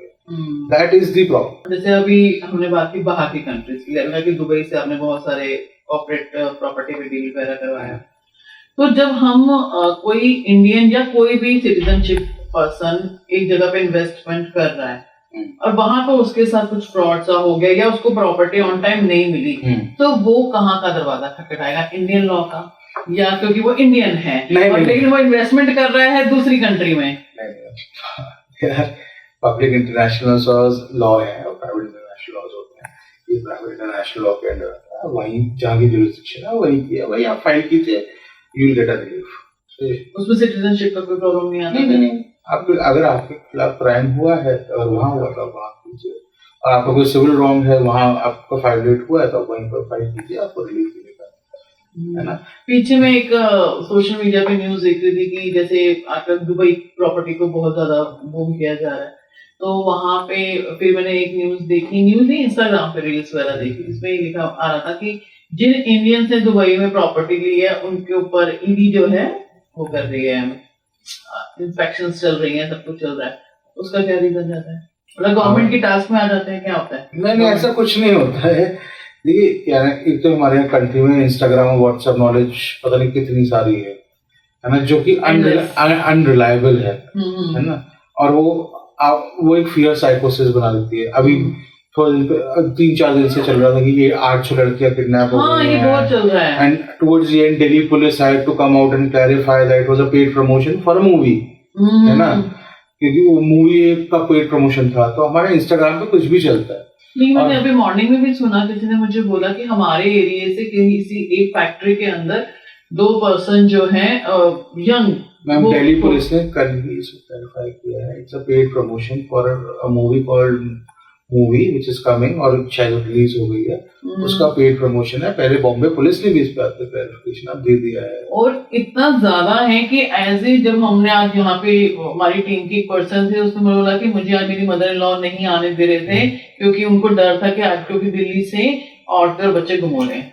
अब देखिए ना, अनरेगुलेटेड इंफॉर्मेशन वो आ रही है। अब इसमें जब तक आप ये आपको खुद रोकनी चाहिए ना, अब इसमें अगर पुलिस इंटरवीन नहीं करेगी या कोर्ट नहीं करेगी, आप रोकेंगे नहीं।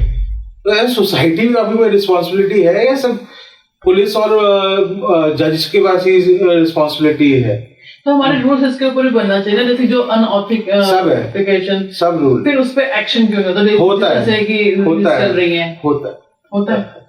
अब आपको नहीं पता क्योंकि उसकी रील नहीं बनती है। हाँ, उसकी रील नहीं बनती है। एक्शन होता है, जब पता चलता है तो एक्शन लिया जाता है ना। आप जो आपको जो आपने ईडी वाला पूछा वो क्या है, पहले दुबई में या कहीं भी किसी फॉरेन कंट्री में आप इन्वेस्ट करते हैं तो आपके वो रिसोर्स कहाँ से है, वो पैसे कहाँ से आए, है ना। आप जो ब्लैक मनी आप कैसे पकड़ेंगे, तो इसलिए वो चेक करते हैं कि आप अगर आपका डिक्लेयर्ड अमाउंट है और आप टैक्स दे रहे हैं तो आपको कोई प्रॉब्लम नहीं है। हमारे यहाँ आधी कंट्री टैक्स देती भी नहीं, आधी के बहुत नहीं देते थे, नहीं देते टैक्स, बहुत छोटी परसेंटेज टैक्स देती है ना। तो मैं आपको ये बता रहा हूँ, ईडी इसलिए चेक करती है कि हाँ आपने 4 या 5 करोड़ की प्रॉपर्टी ली, property is cheaper there as compare to Gurgaon और दिल्ली, है ना। तो ये पैसा आपके पास कहाँ से आया, जो पैसा आपने लगाया क्या इस पर आपने टैक्स दिया, because there is a tax after 2022 या 23 के बाद आपको टैक्स देना पड़ता है, पहले नहीं था, है ना। वो आपको यहाँ डिडक्ट कराना पड़ता है, तो वो आपने टैक्स दिया नहीं दिया। तो ये सारी जो चीजें हैं इसको चेक करने के लिए वो देखती है, it is the duty of the government to find कि उसमें ब्लैक मनी इन्वॉल्व तो नहीं, but it is also country duty of the person, अगर आपने टैक्स दिया है तो कोई प्रॉब्लम नहीं है। तो ये भी तो दिखाते हैं कि हमारी गवर्नमेंट काम करती है, पकड़ती है जिनकी ब्लैक मनी बाहर जा रही है। बिल्कुल, आप सोचिए 160 करोड़ से ज्यादा की आबादी है, कितने लोग टैक्स देते हैं, अगर आप नंबर्स देखेंगे टू बी शॉकिंगली लो, इतना लो है वो नंबर, है ना। दूसरी बात, आप जो कह रहे हैं गवर्नमेंट काम करती है, बिल्कुल करती है, बट जो आइडेंटिफाई कर पाती है वो पूरे एक मैकेनिज्म है। इट्स नॉट गवर्नमेंट की कि कांग्रेस की है या बीजेपी की है या समाजवादी पार्टी है या व्हाटएवर पार्टीज आ जाए, गवर्नमेंट एक मैकेनिज्म सिस्टम है, उसको एज अ सिस्टम काम करना चाहिए। मैं वही कह रहा हूँ, हमारी प्रॉब्लम ये है कि हम हर बार कोई भी गवर्नमेंट से पॉलिटिकल एफिलिएशन निकाल लेते हैं। It is to be without political affiliation, government को इररिस्पेक्टिव काम करना चाहिए, चाहे वो आपके ह्यूमन राइट्स हो, चाहे वो ब्लैक मनी को रोकना हो, चाहे आपके सिविल राइट्स हो, हर चीज पे इट हैज टू वर्क। अभी जैसे हम प्रॉपर्टी करप्शन की बात कर रहे हैं, अभी आजकल रेगुलर न्यूज में ही आ रहा है, डिजिटल अरेस्ट हुआ किसी ओल्ड कपल से, पता नहीं कितने करोड़ रुपए ले लिए। तो इस डिजिटल अरेस्ट को रोकने के लिए कुछ नहीं कर पाए अभी तक, मैम बैक टू बैक हो रहे हैं। नहीं कर रहे हैं। देखिए, आप पूछ रहे हैं कि चोरी क्यों हो रही है, डिजिटल अरेस्ट कर रहे हैं। हाँ, चोरी ही है। आप ये पूछे चोरी क्यों हो रही है, जब तक चोरी नहीं होगी तब पुलिस कैसे इंटरफेयर करेगी, है ना। हाँ। वो आपको सतर्क बना सकती है कि भाई दरवाजा मत खोलिएगा, ऐसा वो आपको कहते हैं कि आप ऐप मत डाउनलोड कीजिए, लिंक मत क्लिक करिए, ये मत करिए। बहुत सारे व्हाट यू कॉल्ड इंफॉर्मेशन आपको मॉड्यूल्स चल रहे हैं, अवेयरनेस मॉड्यूल्स चल रहे हैं, बट तब भी लोग फंस जाते हैं, है ना। बहुत अनफॉर्चुनेट है। अब उसको रोकने के लिए रोज स्टेप्स लिए जा रहे हैं, लॉज हैं, अब उसको ये लैक ऑफ अवेयरनेस है। और दूसरी बात ये है, अगर आप डिजिटली अरेस्ट हो रहे हैं और आपने कुछ गलत, जो मैंने आपको बहुत पहले कहा था कि why do people not go to court, because they are morally corrupt. उसको ऐसा लगता है कि आपका जो हमने जो गलती की वो बाहर ना आ जाए। अगर आप डिजिटली अरेस्ट हो रहे हैं, आपने कुछ गलत तो नहीं किया है, तो आप सवाल क्यों नहीं पूछ रहे हैं कि आप कौन है, आपका आईडी क्या है, तो आप डर क्यों रहे हैं, किस बात पे डरने पे आप 15 करोड़ दे रहे हैं। क्या इतना पैसा आया कहां से आपके अकाउंट में, 14 से 15 करोड़ आपने दे दिया, बहुत बड़ा। आप ये भी तो क्वेश्चन पूछिए ना, जो डिजिटली अरेस्ट हो रहे हैं कि 8 करोड़ किसके बैंक अकाउंट में 8 से 10 करोड़ रुपए होते, कि no sensible person who is even worth 1000-2000 crore will have 14 to 15 crore lying in the bank liquidated, कहीं ना कहीं इन्वेस्टेड भी होंगे ऐसा। तो आप ये बताइए कि क्या कहां से आए, फिर आप आंसर करिए। मैम प्रॉब्लम ये है कि आप वो भी ऐसे लोगों को आइडेंटिफाई करते हैं, पता है यहाँ पर कुछ गड़बड़ है, then they take the money. Police is doing the duty, government is doing the duty by telling you कि अवेयरनेस है, अवेयरनेस मॉड्यूल चलाकर, बट लोगों को भी खुद सतर्क रहना पड़ेगा, है ना। आप सोच रहे हैं पुलिस वाला ऐसा, और ऐसा कभी हो ही नहीं सकता। आपके माध्यम से मैं बता दूं कि डिजिटल अरेस्ट जैसा कुछ होता ही नहीं है। Police will have to give you a notice before arresting, अगर 7 साल से नीचे का पनिशेबल ऑफेंस है, कि आप ये बताइए कि आपको क्यों अरेस्ट नहीं किया, या आप आके एक्सप्लेनेशन दीजिए। ऐसे आपके डोर स्टेप पे आके आपको उठा के नहीं ले जाती है पुलिस। इन लोगों के अंदर डर है, कहता है डर लोगों के, पुलिस दिख जाएगी। जैसे मैंने कहा शुरुआत ही हमने ऐसे की थी, काला कोर्स और जो है क्यों डरते हैं, शायद मन में कहीं कुछ होगा, खुद ने कुछ गलत किया तो शायद मैं आपसे वही कह रहा हूँ, क्यों डरते हैं। अगर आपने गलत नहीं किया तो आप क्यों डर रहे हैं। हमारी ये बॉलीवुड मूवीज भी डराती है ना, क्योंकि आप दिखाते हैं कि वो मूवीज के अंदर दिखाते हैं कि पुलिस ने ऐसे फंसा दिया, इनोसेंट को फंसा दिया। अरे पुलिस पे यही काम है क्या, वैसे उनसे बेचारा लॉ एंड ऑर्डर नहीं संभल रहा, सही बात। आप कभी पुलिस स्टेशन जाके देखिए कितने परेशान रहते, है ना? नहीं, दूर ठीक है। आप जाके देखिए, मैं ये नहीं कह रहा कि पुलिस गलत नहीं है, बहुत जगह गलत है, उधर भी रिफॉर्मेशन की जरूरत है, उधर कोर्ट्स ने इंटरवीन किया है कि सीसीटीवी कैमरेज होने चाहिए, कस्टोडियल वायलेंस नहीं होना चाहिए, किस तरह से आप डील करेंगे। और खासकर दिल्ली पुलिस बहुत तमीज से बात करती है अगर आप प्रॉब्लम में जाएंगे, है ना? बट उन पे भी इतना प्रेशर है, क्या करें? सो मेरा ये मानना है, आपने गलती की है, आप किसी से डरने की कोई जरूरत है नहीं। जैसे मैं कहीं ना कहीं गलती की है हमने, मैंने कहा कि बॉलीवुड मूवीज में भी हो सकते हैं कि फेक केसेस बन जाएंगे, तो ये डर क्यों नहीं निकाल पा रहे हम? इसको डर को किस तरह से निकाला जाए? वो तो खुद से ही पूछना पड़ेगा। देखिए फेक केसेस ऐसा नहीं सिर्फ इंडिया में ही होते हो, ऑल अक्रॉस द ग्लोब होते हैं, ऑल अक्रॉस द ग्लोब होते हैं, बट उसके रिपरकशंस होते हैं। इंडिया में प्रॉब्लम ये है कि उसके रिपरकशंस नहीं है कि मैंने आपने मेरे पे कोई झूठा इल्जाम लगाया तो आपकी रिपरकशंस नहीं है।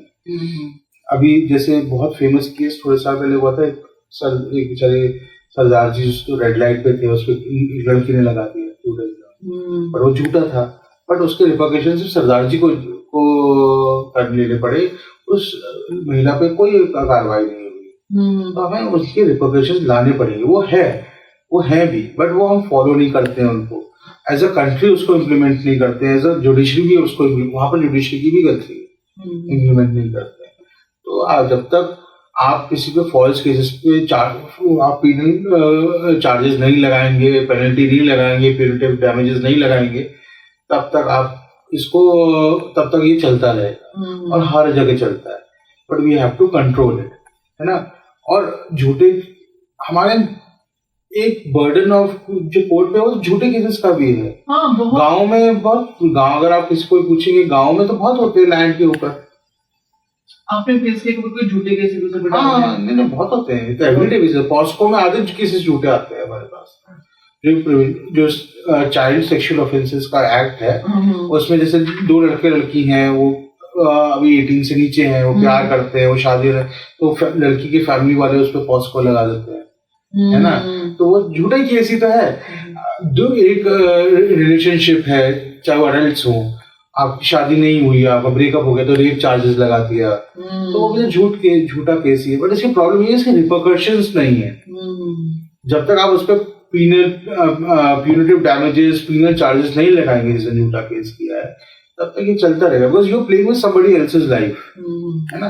तो कोर्ट तो इसलिए कोर्ट सोशल मीडिया से गवर्न नहीं होती है, वो एविडेंस से गवर्न होती है। सोशल मीडिया को एविडेंस भी नहीं मानती, इसलिए वो एविडेंस देखती है कि एविडेंस क्या है ना? कि आपके सामने जो दस्तावेज है, डॉक्यूमेंट्स हैं, वो क्या है, क्या ये प्रूव हो रहा है जो आप कह रहे हैं? तो इसलिए कहा जाता है कि सोशल मीडिया में आप ह्यू क्राई करते रहिए, कुछ भी करिए, इट डजंट मैटर, जब तक कोर्ट डिटरमाइन नहीं करेगी ये पर्सन अक्यूज्ड है या इसने गलत किया है, till that time he is innocent until proven guilty, as simple as that. क्योंकि सोशल मीडिया में आपने एक तरफा स्टोरी सुनी, दूसरा पक्ष नहीं सुना है, या पूरा पर्सपेक्टिव नहीं देखा है आपने। अभी हम कुछ ना कुछ नया देखते रहते हैं सोशल मीडिया पे। अभी जो यूजीसी चल रहा है, ये सब कुछ क्या है? सुप्रीम कोर्ट ने भी इसमें अपने आगे बढ़कर आई है, सुप्रीम कोर्ट ने भी किया है, बताएं क्या है यूजीसी और क्या चल रहा है? ये नया नहीं है, प्रॉब्लम ये है कि जनता को अब पता लगता है, this is nothing new, regulations नहीं होते, बट हमारे सोशल जस्टिस डिलीवरी सिस्टम है ना, ये उसका पार्ट है। यानी कि एनी सेक्टर और सेगमेंट ऑफ द सोसाइटी जो थोड़ा पिछड़ा हुआ है, या उसको प्रॉपर ऊपर लाने के लिए, उसको प्रोटेक्शन के लिए आप हमेशा रूल्स एंड रेगुलेशन बनाते हैं। जैसे रिजर्वेशन बनाते हैं, रिजर्वेशन लेके आए, इनको रिजर्वेशन मिलेगा। तो इसी तरह से ये यूजीसी नॉर्म्स थे 2012 के, जो कॉलेजेस में और एजुकेशन इंस्टीट्यूट्स में बच्चे पढ़ते हैं कि उनके ऊपर डिस्क्रिमिनेशन ना हो। बट ये प्रॉब्लम ये थी कि ये इम्प्लीमेंट नहीं हो रहे थे 2012 के नॉर्म्स, है ना? तो उनमें जो चेंजेस लाए गए थे, वो अभी 13 जनवरी 2026 को वो चेंजेस के साथ और रेगुलेशंस आए। ये इसलिए हुआ क्योंकि दो बहुत फेमस केस हुए थे, एक शायद रोहित वेमुला का हुआ था जिसकी 2016 में डेथ हुई थी, और एक पायल तलवंडी का केस हुआ था महाराष्ट्र, सुप्रीम कोर्ट में इनकी मदद ने पीआईएल डाली। वो ये क्या केस थे? वो ये थे कि वो केस ये थे, उस पीआईएल का ये था कि क्योंकि ये एक आपके बैकवर्ड कम्युनिटी एंड सोसाइटी से आते थे, तो इनके ऊपर डिस्क्रिमिनेशन जो अनफॉर्चुनेटली हमारी कंट्री में एग्जिस्ट करता है, जिसके लिए रिजर्वेशन और प्रोटेक्शन लॉज हैं, आज भी हम वो डिस्क्रिमिनेशन हम कई जगह सोसाइटी में फेस करना पड़ता है। एज आई सेड कि हम हमेशा उसको दिल्ली, बॉम्बे और मेट्रो सिटीज की पॉइंट ऑफ व्यू से ना देखें। हमारे कंट्री में बहुत सारे शहर हैं, बहुत सारे गांव हैं, ये 4-5 शहर से भी कई ज्यादा, हम सिर्फ ये 4-5 शहर नहीं है, तो कई जगह बहुत डिस्क्रिमिनेशन है, कास्ट के बेसिस पे, रिलीजन के बेसिस पे, क्रीड, लिंग्विस्टिक बेसिस पे। तो उनको प्रोटेक्शन देने के लिए ये सारे लॉज टाइम टू टाइम आते हैं। तो जो रोहित वेमुला और पायल टंडनवंडी वाला जो केस है, उन्होंने मदर्स ने पीएल डाली थी क्योंकि दोनों बच्चों की डेथ हो गई थी बेस्ड ऑन डिस्क्रिमिनेशन, है ना। और ये कहा गया कि उनको बहुत टॉर्चर किया गया या बहुत मेंटली हरास किया गया, जिसकी वजह से उन्होंने अपनी लाइफ ले ली। तो इसके वर्ष पे ये केसेस फाइल हुए और ये कहा गया कि यूजीसी रेगुलेशन 2012 के हैं, वो प्रॉपरली इंप्लीमेंट नहीं हो सकते, it's only a paper tiger. उसमें इम्प्लीमेंटेशन में कमी है, उसकी एनफोर्सेबिलिटी में कमी है। तो इसके बेसिस पे सुप्रीम कोर्ट में पिटिशन थी, वो सुनवाई हो रही थी और सुप्रीम कोर्ट ने दिया था टाइम 15 जनवरी 2026 तक की नेक्स्ट डेट थी। तो 13 जनवरी को एक हड़बड़ी में गवर्नमेंट एक रूल रेगुलेशंस नहीं लेके आई।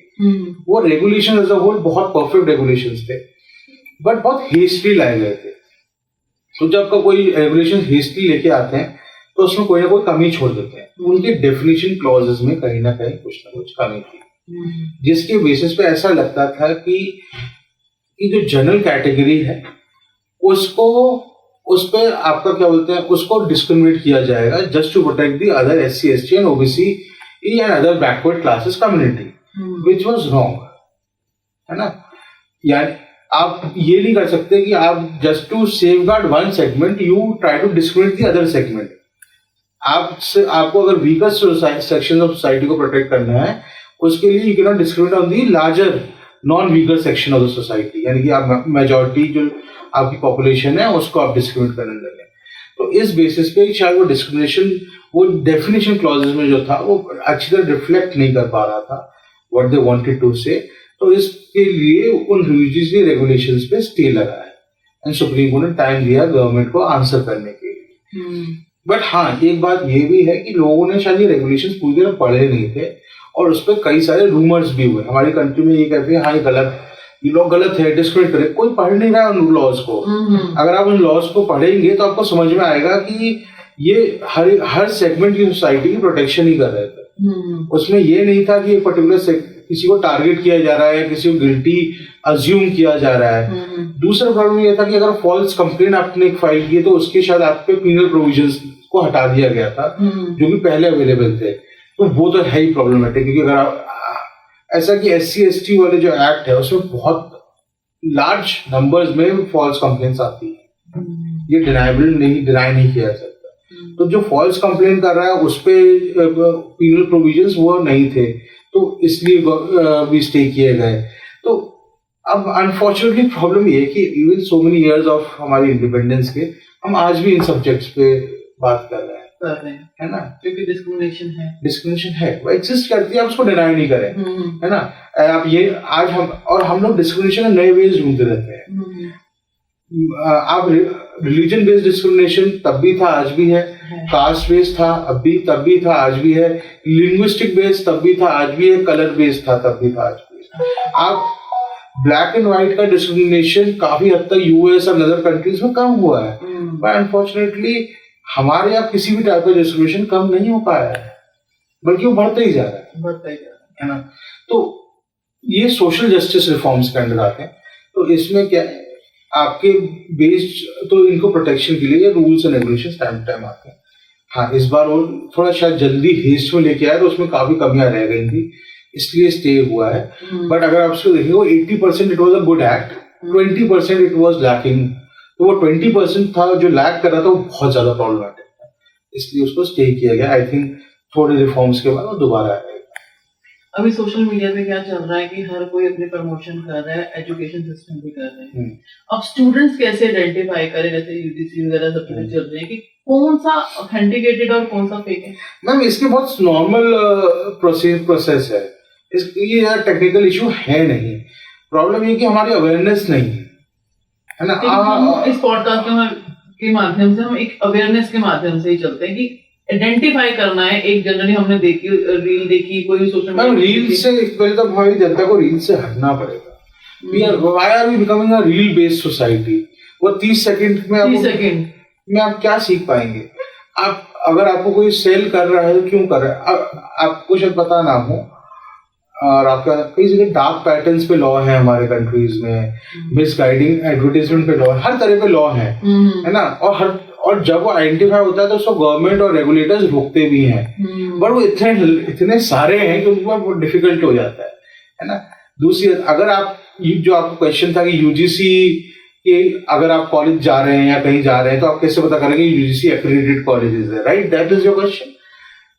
वेबसाइट पे देना पड़ता है, यूजीसी वेबसाइट पे लिखा होता है कौन से कॉलेज एक्रेडिटेड है, नहीं है, नंबर्स होते हैं, there good number of identifiers जिससे आप ये पता कर सकते हैं। बट प्रॉब्लम ये है कि हम लोगों को क्या है ना, जो फ्रीवीज होते हैं ना उसमें हम उलझ जाते हैं। लैपटॉप फ्री देंगे, इधर फैकल्टी बाहर से आएगी, हमें कॉलेज नहीं जाना पड़ेगा, अटेंडेंस कोई इशू नहीं। जहाँ अटेंडेंस इशू नहीं है वो यूजीसी से गवर्न नहीं हो रहा है। अच्छे कॉलेज हमेशा अटेंडेंस से गवर्न होते हैं, उनके यूजीसी नंबर्स होते हैं, एक्रेडिटेशन नंबर्स होते हैं, वो अननेसेसरी फॉल्स सेल नहीं करते हैं। ये सब चेक्स हैं, आप बहुत इजीली कर सकते हैं। मैंने आपकी कई वीडियोस के नीचे कमेंट बॉक्स में देखा है कि सर 10 साल हो गए, बायर बिल्डर ने हमें पोजीशन नहीं दिया, और अभी अगर कोर्ट कचहरी में जाएंगे तो 10 साल और लग जाएंगे। तो इन सब चीजों से आप किस तरह से उनको रिप्लाई करते हैं, उभरते हैं, या रेरा उसके लिए मसीहा बना है? मेरा पहला क्वेश्चन ये हुआ, 10 साल आप वेट क्यों कर रहे थे? अब वो घर तो 3 साल में मिल जाना था, अब नहीं मिला तो आप 10 साल क्यों वेट कर रहे हैं? आप तो किसी गलती की 10 साल आपने वेट किया है। मैं आपको वही कह रहा हूँ, हम लोग सिर्फ गलतियां दूसरों में ढूंढते हैं। ऐसा नहीं है गलतियां नहीं है, बिल्कुल है, बट प्रॉब्लम ये कि हम अपने राइट से खुद इन्फ्रिंज होने जा रहे होते हैं कि हमारे जो दूसरा हमारे राइट्स को इन्फ्रिंज कर रहे हैं, हम कुछ नहीं बोलते हैं। लॉज हैं, रेरा ना हो तब भी लॉज है। ऐसा नहीं है कि लॉलेस सोसाइटी है हम, बिना रेरा के भी देश चल रहा था, सारे प्राविधान थे, बट प्रॉब्लम ये है कि हम उसके प्राविधान के पीछे समाधान ढूंढने नहीं जाते। ये एक बड़ी प्रॉब्लम है ना। और अगर कोर्ट 10 साल, कोई कोर्ट 10 साल नहीं लेता है अगर आप अच्छी तरह अपनी लड़ाई लड़ेंगे, है ना। अगर आप कोर्ट रेरा जैसे एक्ट्स हैं, या कंज्यूमर प्रोटेक्शन एक्ट, उसमें 1 से 2 साल का टेन्योर है जनरली, 70 to 80%, बट लोग उसको इन्वोक नहीं करते। That is the biggest problem which is available today.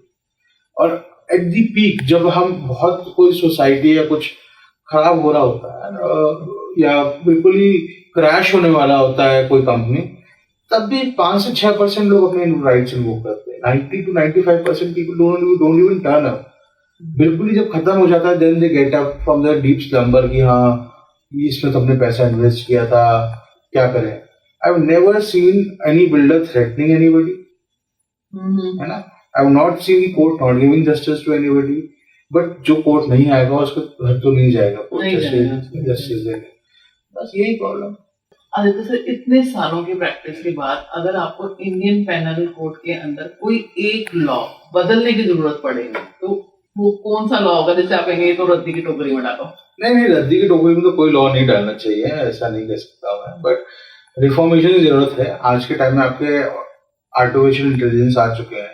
I think digitally जो आपके क्राइम हो रहे हैं उस पर जो रेगुलेशंस और एक्ट्स आ रहे हैं ना, उनका जो इम्प्लीमेंटेशन और रिफॉर्मेशन है वो बहुत ज्यादा तेजी से करनी पड़ेगी। हर दिन टेक्नोलॉजी चेंज हो रही है, हर दिन नए टाइप ऑफ डिजिटल क्राइम्स आ रहे हैं, तो हमें उनकी इम्प्लीमेंटेशन और सेफगार्ड के लिए रोज डेफिनेशंस बदलनी पड़ेंगी, वो बहुत इंपॉर्टेंट है ना। और अगर आप कहेंगे वो पीनल प्रोविजंस, जैसे इंडियन पीनल कोड नहीं क्या है, तो शायद हमें अपने जो प्रोसीजर लॉज है वो थोड़े इजी बनाने पड़ेंगे जो क्रिमिनल छूट जाता है या जो इनोसेंट सफर करता है, वो दोनों हमारे प्रोसीजर लॉज की कमी की वजह से है।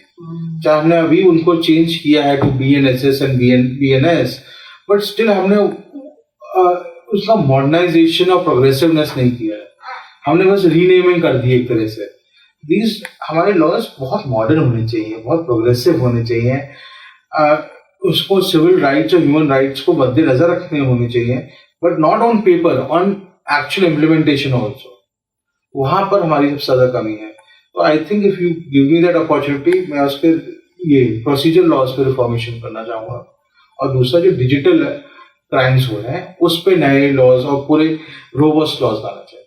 आदित्य सर, आपने इतनी सारी चीजें हमें बताई आज के इस पॉडकास्ट में। आप ये बताइए कि आज जाते हुए ऑडियंस को आप ऐसा क्या मैसेज देना चाहेंगे जिससे वो अवेयर रहे, अगर वो अपने कोई भी नया मकान या कहीं प्रॉपर्टी में इन्वेस्टमेंट कर रहे हैं, उन्हें क्या चीजों का ध्यान रखना है? देखिए, अगर आप कोई भी ट्रांजैक्शन कर रहे हैं तो सबसे इम्पोर्टेंट है आप अवेयर रहिए कि उस पर्टिकुलर ट्रांजैक्शन या उस पर्टिकुलर सिचुएशन या सेक्टर में कौन से लॉज इंप्लीमेंट हो। सब कुछ रेडीली अवेलेबल है, ऑनलाइन अवेलेबल है। आप अगर आप घर लेने जा रहे हैं तो आप बेसिक, अगर आप सोसाइटी में ले रहे हैं तो रेरा पे सारी इंफॉर्मेशन अवेलेबल है, आप वो चेक कर सकते हैं। अगर नहीं है तो वो रेड फ्लैग है कि क्यों अवेलेबल नहीं है। रेरा का नंबर आपको देना जरूरी है। थोड़ा आप इतना महंगा घर खरीद रहे हैं, अपनी लाइफ टाइम ड्रीम खरीद रहे हैं, थोड़े पैसे खर्च करके अपने जो एग्रीमेंट साइन हो रहा है वो किसी लॉयर से चेक करा लीजिए, ताकि वो चेक कर ले कि आपके राइट तो इन्फ्रिंज नहीं हो रहे हैं, आपके राइट कॉम्प्रोमाइज तो नहीं हो रहे हैं कहीं। तीसरी, अगर आप नॉन रेरा प्रोजेक्ट या इस तरह का कुछ खरीदे तो आप एक बैंक लोन ले लीजिए छोटे अमाउंट में, चाहे उसे थोड़े दिन बाद पे कर दीजिएगा। तो बैंक अपनी ड्यू डिलिजेंस करके ये चेक कर लेगी टाइटल ऑफ द प्रॉपर्टी सही है या नहीं। किसी प्रॉपर्टी में टाइटल सही होना बहुत जरूरी है, क्योंकि आप जो सेलर है उतना ही टाइटल कन्फर्म कर सकता है जितना उसके पास है। अगर उसके पास डिफेक्टिव टाइटल है तो वो आपको भी डिफेक्टिव टाइटल सेल कर रहा है, और उसका टाइटल अगर जीरो है डिफेक्ट में तो आपको भी टाइटल जीरो ही मिला है, in fact you made the payment, है ना। तो वो एक लिटिगेशन में चली जाती है। तो आपको इन सब चीजों में अवेयर होना पड़ेगा। लास्ट पार्ट, आप अगर आपको कोई प्रॉब्लम आ गई तो कोर्ट जाने से ना डरे, लेकिन एक प्रॉपर लीगल हेल्प लें, है ना। उसमें अगर आप पैसे बचाएंगे तो आपके जो बाकी के पैसे हैं वो जो लगे हुए हैं प्रॉपर्टी, वो उनको कॉम्प्रोमाइज होने का बहुत चांसेस है। और आपको एक प्रॉपर एक्सपर्ट लॉयर्स पे जाना पड़ेगा। तो ये मेरा एक बहुत हम्बल सलाह है सबके। बेसिकली अगर हम सिंपल सा, अगर बैंक लोन के लिए आगे हो जाए, बैंक लोन दे रहा है तो यानी प्रॉपर्टी ठीक है, नहीं दे रहा तो प्रॉपर्टी में कहीं ना कहीं कुछ दाल में करना है, because bank does not invest their own money जहां पर कोई गड़बड़ होगी, वो ऐसे नहीं देता है, वो अपनी प्रॉपर ड्यू डिलिजेंस करता है। थैंक यू सर, बहुत मजा आया आपके साथ आज नई से नई चीजें जानी, इन्वेस्टमेंट्स को लेके, कितना लॉ को हमें किस तरीके से नजरिए से देखना चाहिए। इन सब चीजों को देख के मुझे सुनकर आपसे बहुत अच्छा लगा, मेरी भी अवेयरनेस बढ़ी है, बहुत चीजें मुझे नहीं मालूम थी जो आपके थ्रू मुझे मालूम चली हैं, डेफिनेटली ऑडियंस को भी मालूम चली होंगी। हमारा आज का पॉडकास्ट आपको कैसा लगा हमें कमेंट बॉक्स में जरूर बताइएगा।